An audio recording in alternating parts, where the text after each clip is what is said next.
8 de novembro de 1944, 11 horas e 34 da manhã. Base aérea de Tarquinia, Itália. Sede do primeiro grupo de aviação de caça, primeiro GATCA. O sargento técnico João Jossa Oliveira, um ex-pintor de estruturas navais de 26 anos agora servindo a FAB, está encolhido dentro do compartimento do tanque de combustível principal da fuselagem de um Republic P-47D Thunderbolt. Matrícula FAB 4103. Numa mão, uma lanterna, na outra, um bloco de notas sujo de graxa. Ele está contando gotas. Vazamento número 1, na costura de rebites entre as seções dianteira e o painel de fogo, gotejando combustível a uma razão de aproximadamente 12 gotas por minuto. Vazamento número 2, na junta de solda do deflector interno atrás do cockpit, gotejando 8 gotas por minuto. Vazamento número 3, no reforço estrutural da longarina inferior, 15 gotas por minuto. Vazamento número 4 na penetração do cabo elétrico através da antepara do tanque, 20 gotas por minuto. Jossa conta 11 vazamentos apenas no tanque principal da fuselagem. O P-47 Thunderbolt possui tanques internos e externos, mas o tanque principal, situado logo atrás do piloto, é o coração da aeronave, com capacidade para centenas de galões. Se este tanque mantiver a mesma média de vazamentos, este caça está perdendo aproximadamente 1,65 gotas de combustível por minuto por ponto de falha. Isso equivale a cerca de 2,3 galões por hora de combustível perdido apenas por vazamentos, sem contar o consumo voraz do motor radial R. 2800. Numa missão típica de ataque ao solo sobre o Vale do Pó, que durava várias horas, este P-47 perderia uma quantidade crítica de combustível antes mesmo de o motor consumir uma gota para a decolagem. Pode não parecer muito, até você considerar que a margem de combustível para retornar à base em Tarquinia ou cair nas águas geladas do Mar Tirreno é frequentemente uma questão de minutos de voo.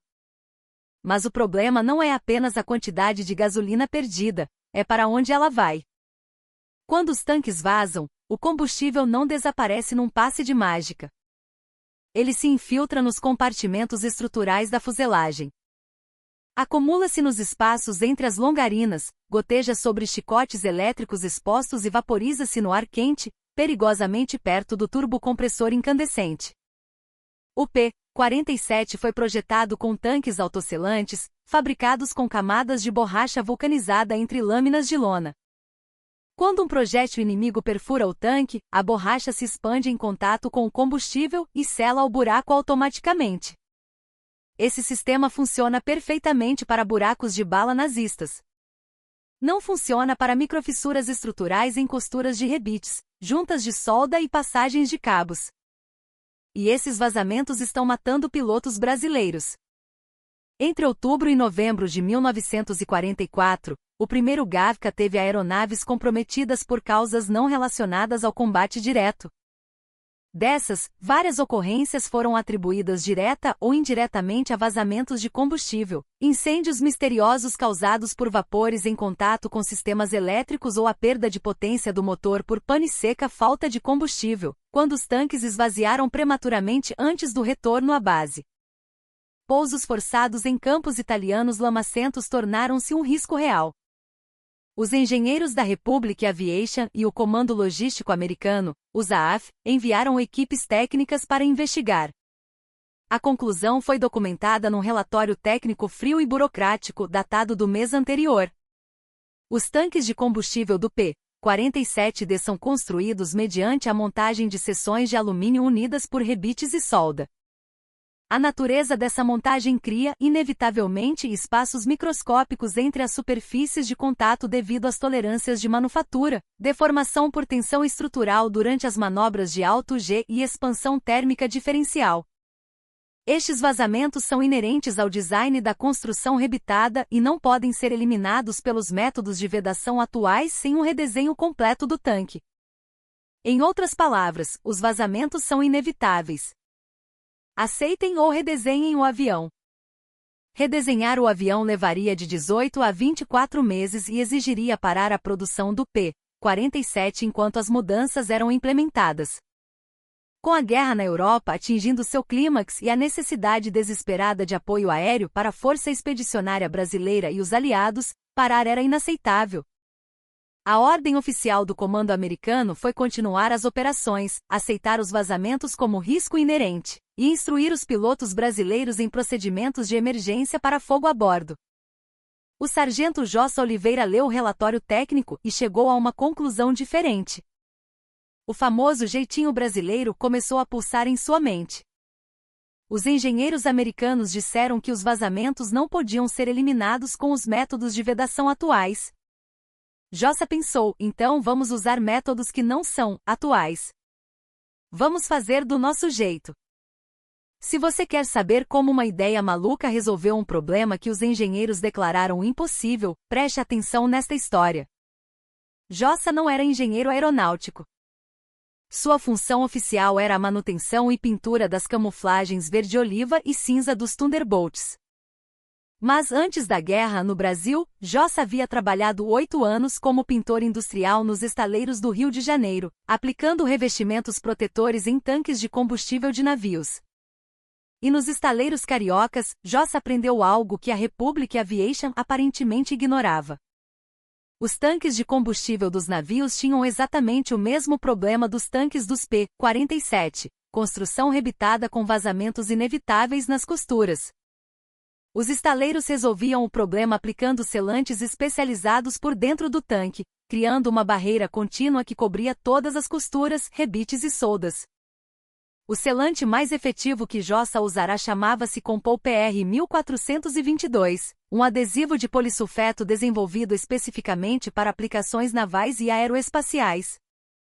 O PR 1422 tinha propriedades únicas: resistência à gasolina de aviação de alta octanagem, flexibilidade para expandir e contrair com o calor e frio extremos da Itália, excelente adesão ao alumínio e capacidade de curar em camadas grossas sem rachar. O problema? O PR 1422 foi projetado para ser aplicado com espátula nas superfícies externas durante a construção, não no interior de tanques já montados, fechados e operacionais. Jossa teorizou que se conseguisse desenvolver um método para aplicar o PR 1422 uniformemente no interior dos complexos tanques do P-47, poderia criar uma pele selante interna que cobriria todos os vazamentos simultaneamente. O desafio era a aplicação. O tanque principal do P-47 era um espaço confinado, cheio de defletores, quebra-ondas, longarinas, válvulas e sensores. Aplicar o selante manualmente com pincel seria impossível, levaria dias e a cobertura ficaria desigual. Jossa precisava de um método para aplicar o selante rápido e uniformemente. Foi então que ele teve a ideia que qualquer engenheiro consideraria loucura, e se ele pudesse transformar a pasta selante numa tinta líquida, fina o suficiente para ser pulverizada, spray, mas espessa o suficiente para vedar os furos quando secasse? 10 de novembro de 1944. Jossa solicitou autorização ao capitão responsável pela manutenção do primeiro Gavca para experimentar num P-47D que havia sido baixado, retirado de serviço após danos estruturais irreparáveis por fogo antiaéreo, FLAC, numa missão sobre Bolonha. O avião estava condenado ao desmanche para virar sucata e peças de reposição. Jossa pediu para usar os tanques desse sucata como laboratório. O capitão, conhecendo a engenhosidade de seus mecânicos, autorizou o teste com uma condição: Jossa tinha 72 horas. Se o método funcionasse, teria apoio total. Se falhasse, voltaria para suas latas de tinta e nunca mais falaria sobre tanques de combustível.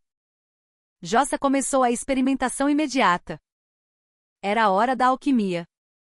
Passo 1. A fórmula. O PR 1422 padrão tinha a consistência de uma manteiga de amendoim densa. Para pulverizá-lo, Jossa precisava reduzir a viscosidade drasticamente sem estragar a química do produto.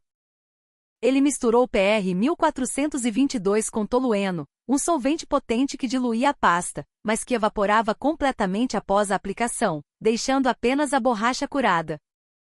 A proporção correta foi determinada na base da tentativa e erro. 3 partes de PR 1422. 2 partes de tolueno. isso criou uma mistura com consistência de esmalte sintético.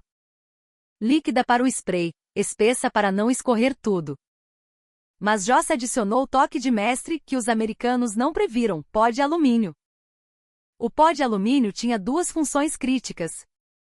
Primeiro, aumentava a condutividade térmica, permitindo que o selante curasse por igual. Segundo, melhorava a adesão química ao alumínio do tanque, criando quase uma fusão metalúrgica.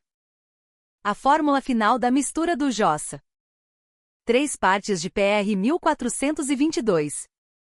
2 partes de tolueno. 0,5 partes de pó de alumínio grau 325 m. Misturar isso exigia agitação vigorosa por 15 minutos.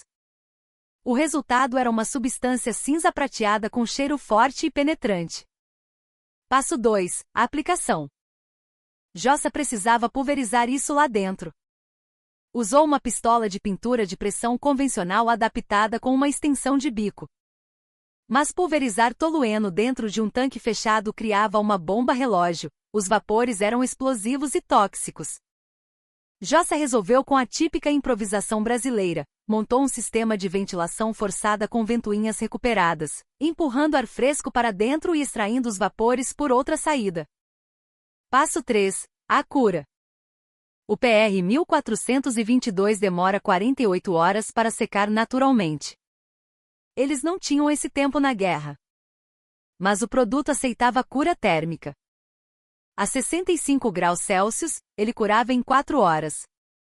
Jossa instalou aquecedores elétricos infravermelhos portáteis dentro do tanque após a pintura, transformando o avião num forno controlado.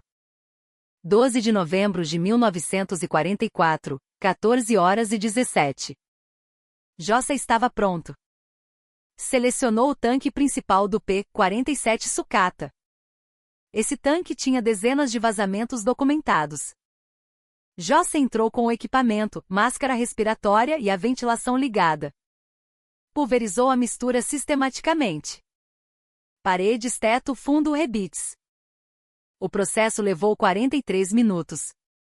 Ao terminar, o interior do tanque brilhava com uma camada uniforme prateada de 1,5 mm de espessura. Ele ligou os aquecedores. 4 horas e 12 minutos depois, o selante estava curado. Flexível, firme, aderido. 13 de novembro de 1944, 7 horas e 54 da manhã. A prova de fogo. O tanque foi cheio com gasolina de aviação de 100 octanas e pressurizado para simular o voo. Jossa entrou no compartimento inferior com sua lanterna. Ele olhou para a costura de rebites, seca. Olhou para a junta de solda, seca.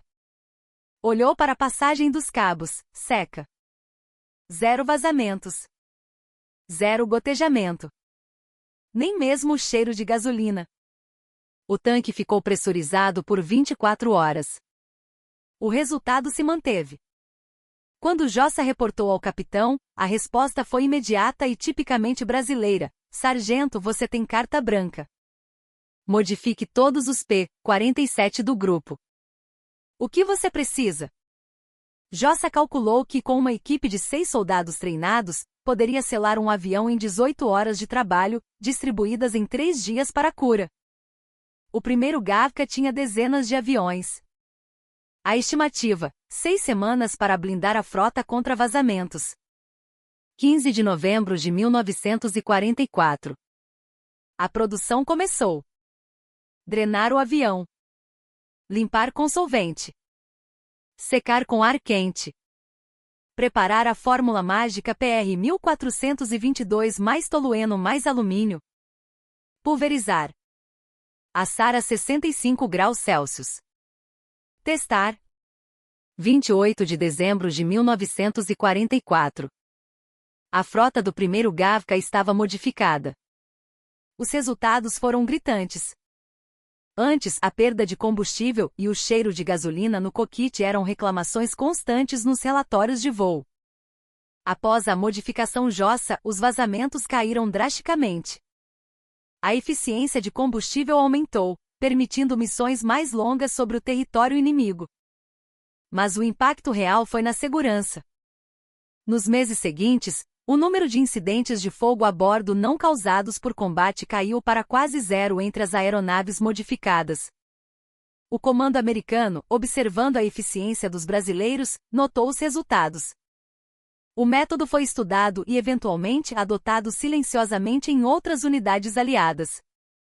Estima-se que a técnica tenha salvado centenas de tripulações de bombardeiros e caças na Europa, que voltaram para casa porque um sargento brasileiro se recusou a aceitar que um vazamento era inerente ao projeto. O sargento João Jossa Oliveira nunca recebeu uma medalha específica por essa inovação técnica. O método foi tratado como segredo tático na época. Ele foi promovido, claro, mas nos registros oficiais, era apenas um mecânico eficiente. A Republic Aviation eventualmente melhorou seus processos de fábrica baseada em aprendizados de campo como esse, mas nunca emitiu uma nota de agradecimento ao ex-pintor de estaleiro. Após a guerra, Jossa voltou ao Brasil. Trabalhou anonimamente na indústria até se aposentar. Faleceu anos depois, cercado pela família, sem que o mundo soubesse que sua alquimia salvou centenas de vidas. No entanto, no Museu Aeroespacial Musal, no Rio de Janeiro, existe um P-47 Thunderbolt preservado. Se pudéssemos abrir seus tanques originais hoje, 80 anos depois, é muito provável que encontraríamos o selante prateado ainda lá, intacto, flexível e aderido ao alumínio.